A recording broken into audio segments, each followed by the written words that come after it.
বর্তমান সময়ে প্রত্যেকটা সমাজেই দেখা যায় সন্তানদের কাছে পিতামাতা অবহেলিত।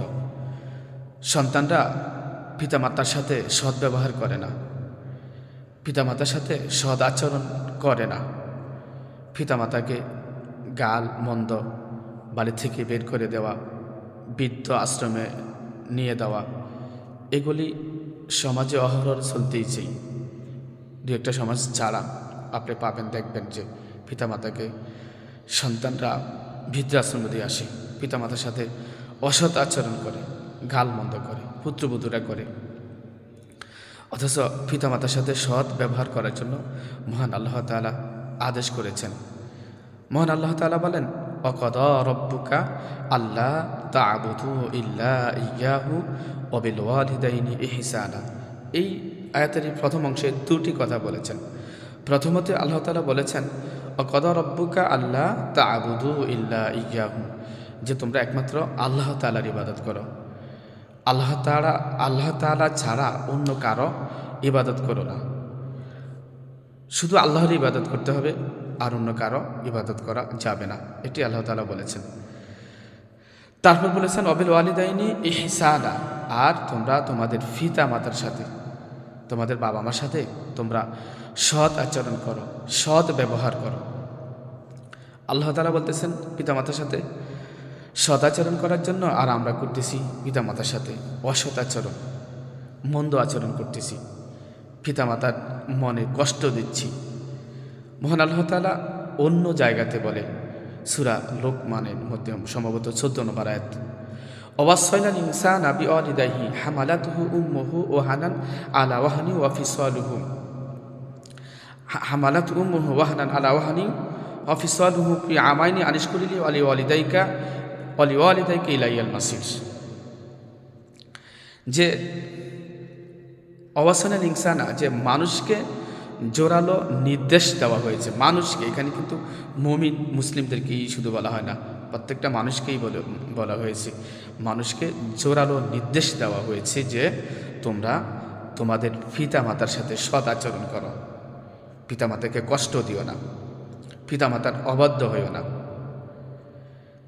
এই তোমার মা তোমাকে দিনের পর দিন, মাসের পর মাস কষ্ট করেছে, কষ্ট করে তোমাদেরকে গর্ভে ধারণ করেছে, আর 2 বছর দুধ পান করিয়েছে। আল্লাহ তাআলা বলেন, আদেশ করা হয়েছে তোমাদেরকে, তোমরা তোমাদের আল্লাহ বলেন আমার প্রতি এবং তোমাদের পিতা মাতার প্রতি কৃতজ্ঞ হও, অবশ্যই তোমরা আমার দিকেই ফিরে আসবে। এটা মহান আল্লাহ তাআলা বলেন। আমার সম্ভবত আয়াতের মাঝখানে একটু মুসাব্বা লেগেছে, ওয়াসাইনাল ইনসানা বিওয়ালিদাইহি হামালাতুহু উম্মুহু ওয়াহানান আলা ওয়াহনি ওয়া ফিসালুহু ফি আমাইনি আনিশকুরলি ওয়া লিওয়ালিদাইকা ইলাইয়াল মাসির। এখন ঠিক হয়েছে আয়াতটা মনে হয়, আগেও ঠিক হয়েছে। তো যাই হোক, অনেক সময় আয়াতের মধ্যে মুসাব্বা লেগে যায়, আপনারা তো বুঝেন মুসাব্বা কি, একই ধরনের আয়াত, অল্প কিছু পার্থক্য থাকে। তো আল্লাহ তাআলা কিন্তু এই সূরা লোকমানের 14 নম্বর আয়াতের মধ্যে জোরালোভাবে নির্দেশ দিয়েছে যে আমি তোমাদেরকে জোরালোভাবে নির্দেশ দিয়েছি, ওয়াসাইনাল ইনসানা বিওয়ালিদাইহি, অর্থাৎ সমস্ত মানুষকেই বলেছেন, সকল মানুষকেই বলেছেন যে পিতামাতার সাথে যেন সৎ আচরণ করে। এবার সে মুসলিম হোক আর অমুসলিম হোক, মুসলিম হলেও তার বাবা মার সাথে, অবশ্যই মুসলিম হলে তার বাবা মার সাথে সৎ আচরণ করতে হবে, এমনকি অমুসলিম হলেও তার পিতামাতার সাথে সৎ আচরণ করতে হবে। পিতামাতার মনে কষ্ট দেওয়া যাবে না, তাদেরকে দুঃখ দেওয়া যাবে না, তারা যেন উহ শব্দ যেন না করে।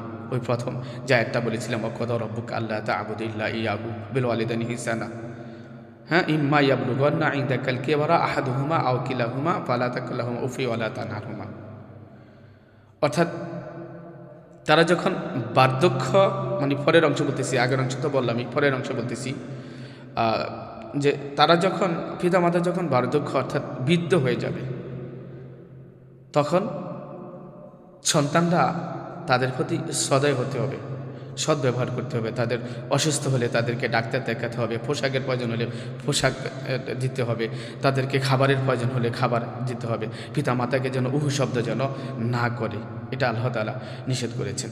কেননা পিতামাতা যদি উহু শব্দ ব্যবহার করে, পিতামাতা যদি কোনো সন্তানদের প্রতি অসন্তুষ্ট হয়, তাহলে আল্লাহ তাআলা কষ্ট পান।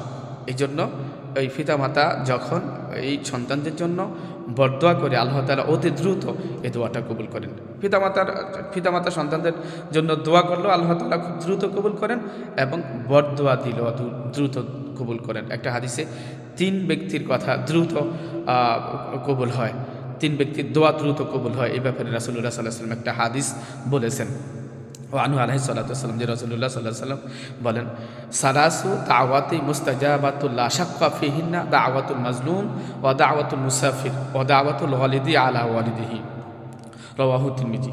সম্ভবত হাদিসটি তিরমিজিতে আসছে। মুখস্থ করেছিলাম, অনেক বছর আগে মুখস্থ করেছি, আলহামদুলিল্লাহ এখনও মুখস্থ আছে। তো সালাসু দাওয়াতি মুস্তাজাবাতুল লা শাক্কা ফিহিন্না দাওয়াতুল মাজলুম, আল্লাহ তাআলা বলেন রাসূলুল্লাহ সাল্লাল্লাহু আলাইহি ওয়াসাল্লাম বলেন 3 ব্যক্তির দোয়া মহান আল্লাহ তাআলা দ্রুত কবুল করেন। তাদের মধ্যে কি? মুস্তাজাবাতুল লা শাক্কা ফিহিন্না দাওয়াতুল মাজলুম, দাওয়াতুল মাজলুম, মাজলুমের দোয়া। অর্থাৎ মাজলুম তো বুঝেন যে অত্যাচারিত ব্যক্তির দোয়া আল্লাহ তাআলা কবুল করেন।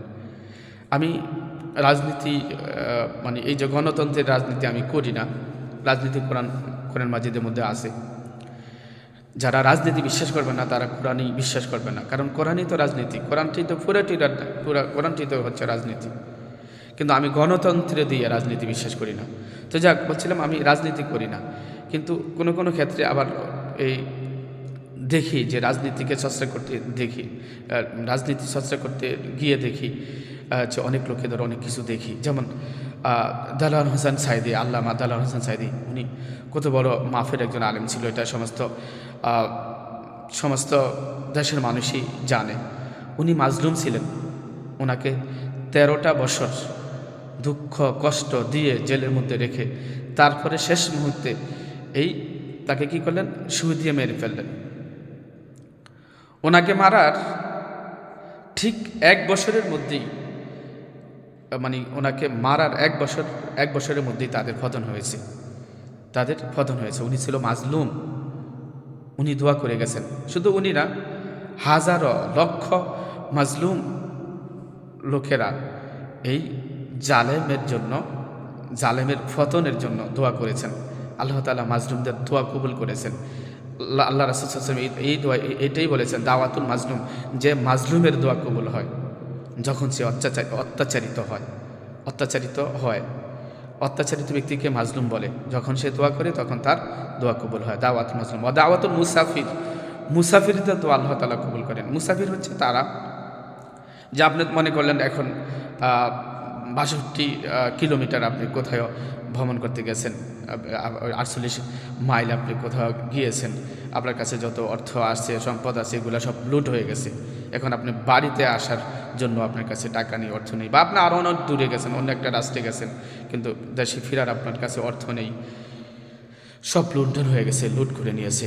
এখন আপনি মাজলুম, আপনি মুসাফির, আপনাকে কিছু টাকা পয়সা দিয়ে আপনাকে সহায়তা করে, এটা প্রত্যেক মুমিনের জন্যই জরুরি। তো আপনি যখন মাজলুম হয়ে মুসাফির হয়ে লোকেদেরকে দোয়া করবেন, এই দোয়াটা আল্লাহ তাআলা গ্রহণ করবেন, এটা গ্রহণযোগ্য হবে।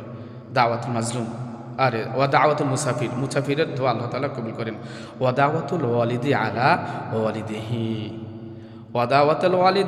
ওয়ালিদিহি, আর পিতা মাতার দোয়া আল্লাহ তাআলা কবুল করেন সন্তানদের জন্য। বাবা মায়ের দোয়া দ্রুত আল্লাহ তাআলা সন্তানদের জন্য কবুল করেন। এটা অবশ্যই আল্লাহ তাআলা কবুল করেন, কেননা এটা রাসূলুল্লাহ সাল্লাল্লাহু আলাইহি ওয়াসাল্লাম বলেছেন। রাসূলুল্লাহ সাল্লাল্লাহু আলাইহি ওয়াসাল্লামের কথা মিথ্যে হতে পারে না। সাদাকা রাসূলুন নবিয়ুল কারীম, আমরা বলিরা অবশ্যই রাসূলুল্লাহ সাল্লাল্লাহু আলাইহি ওয়াসাল্লামের সাদাকা, অর্থাৎ কথা হচ্ছে সত্য।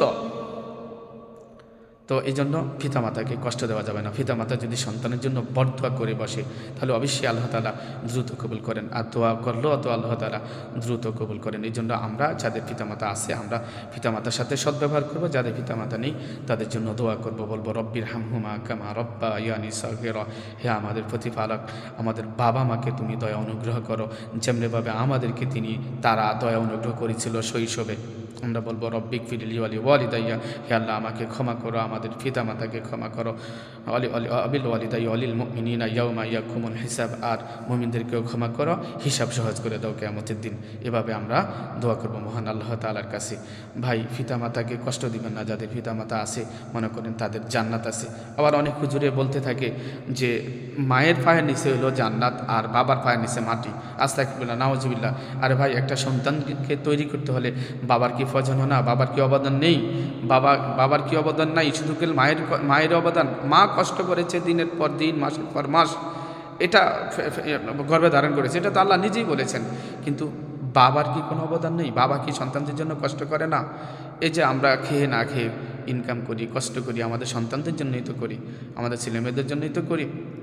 তো যাক, মহান আল্লাহ তাআলা আমাদেরকে বোঝার তৌফিক দান করুন, পিতামাতার খেদমত করার তৌফিক দান করুন। যাদের পিতামাতা মরে গেছে আপনি পিতামাতার জন্য জিয়ারত করবেন, বিশেষ করে শুক্রবারে তো অবশ্যই জিয়ারত করবেন। মান যারা কবরা ওয়ালিদাইহি ফি কুল্লি জুমআতিন আলা ওয়ালিদিহি ওয়ালিদাইহি, যে রাসূলুল্লাহ সাল্লাল্লাহু আলাইহি ওয়াসাল্লাম বলেছেন যে তোমরা শুক্রবার দিন তোমাদের প্রত্যেক শুক্রবারে তোমাদের পিতামাতার জন্য জিয়ারত করো, তাদের জন্য দোয়া করো। আল্লাহ তাআলা আমাদের জন্য করার তৌফিক দান করেন। সুবহানাকাল্লাহুম্মা ওয়া বিহামদিকা আশহাদু আল্লা ইলাহা ইল্লা আনতা আস্তাগফিরুকা ওয়া আতুবু ইলাইক। আসসালামু আলাইকুম ওয়া রাহমাতুল্লাহি ওয়া বারাকাতুহু।